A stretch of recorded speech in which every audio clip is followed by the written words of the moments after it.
Nag-crave nga ako ng gulay na hindi naluto sa mantika.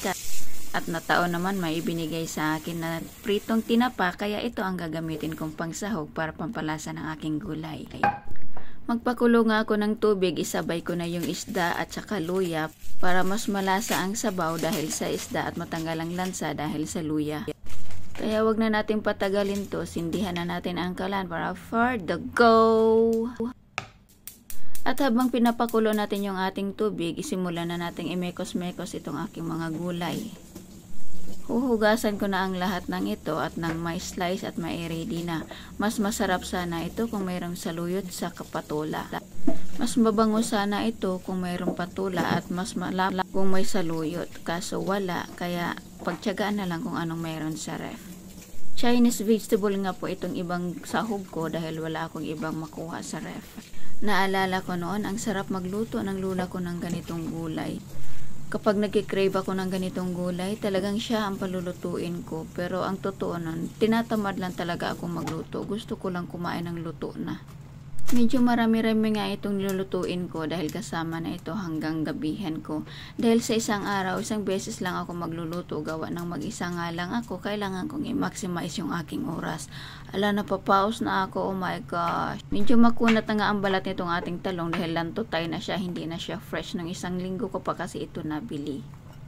Sa probinsya, hindi ko naman talaga nilalagyan ng spring onion kaso free ito at masira lang naman, kaya gagamitin ko na rin.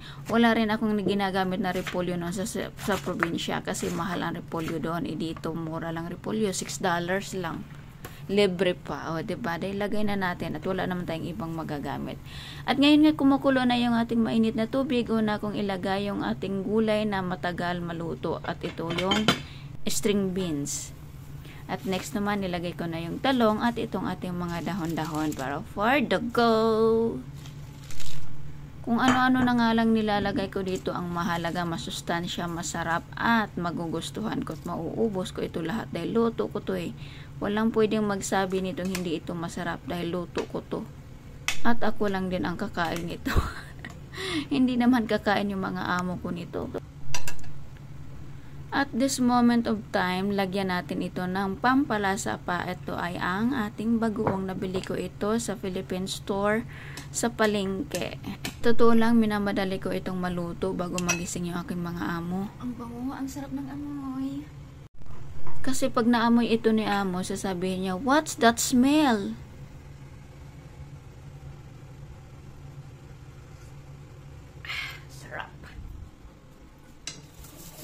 Ayaw kasi talaga ni amo ng mga ganyang amoy, mga amoy mabantot.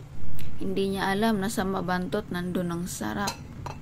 At ganun lang kadali, lutuin ang ating simpleng pagkain for today's video. Ayan, at ready to eat na siya. Medyo nadurog yung ating isda, pero okay lang yan, carry yan. Ayan, ang mukhang ang sarap. Siguradong busyog na naman ang first na for the go! Charan! Lutong Bisaya! Shout out sa mga Bisaya dyan!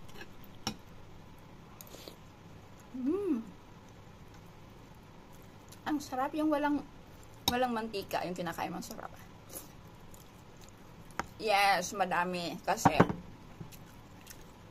hindi pa ako nakabili ng bigas, wala pang sahod sa Meta.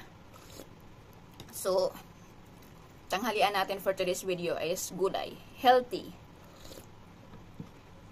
Simple na dish, yet masustansya. Mas masarap ito kung mayroon ng patula at alugbate. Sarap.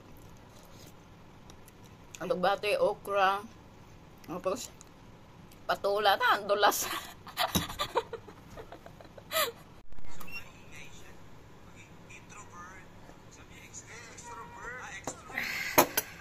Sarap.